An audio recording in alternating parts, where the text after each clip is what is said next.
Hi folks.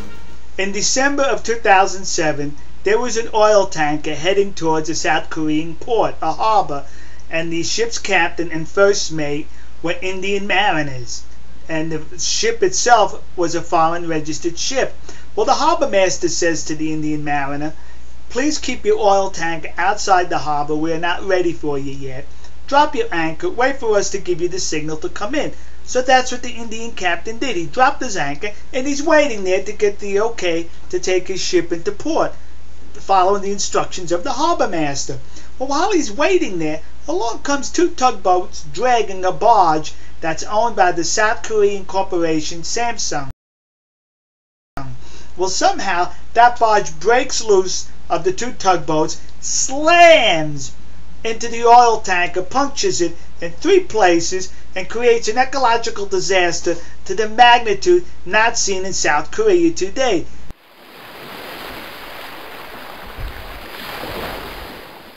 I think it's the second worst in the world, behind the Exxon Valdez in Alaska. To the credit of the Koreans, over 20,000 volunteers, Korean volunteers, showed up to clean up that mess on their shores. God bless them.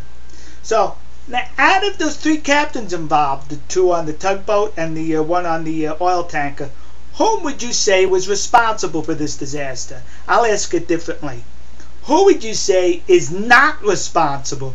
Most people would say the captain, the Indian captain of the oil tanker is not responsible, as he was only following the harbor master's orders.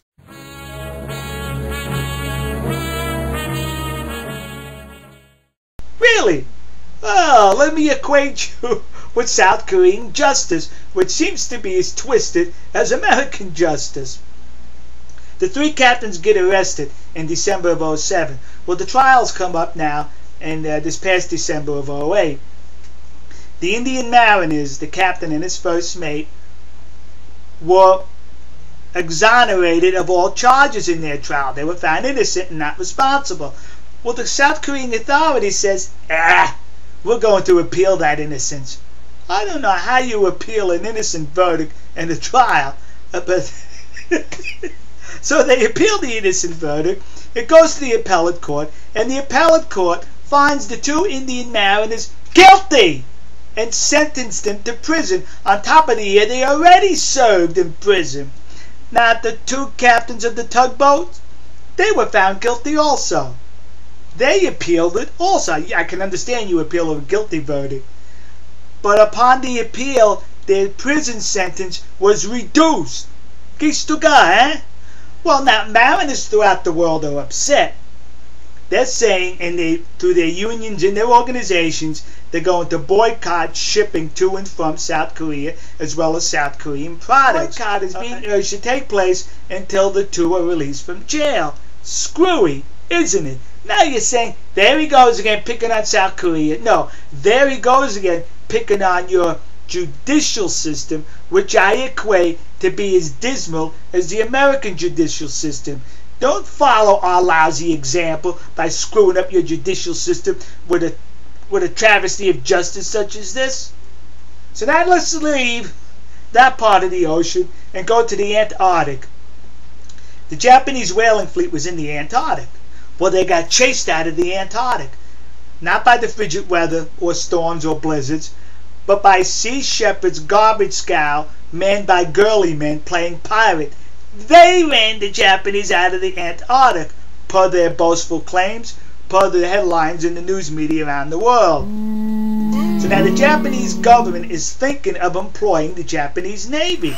Yeah! Calm down, calm down. But listen to where they're thinking of employing the Japanese Navy.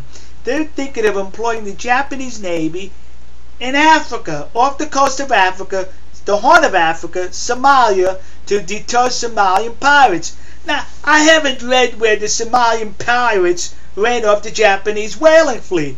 If you look at for piracy that's been attacking your ships, why did you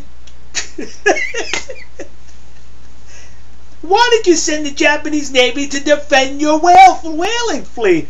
Am I missing something here? Kistuka, eh? Listen, it seems like The oceans are all screwed up with what's going on. So you could go sailing with whomever you want to. I'm sailing with Fred Astaire.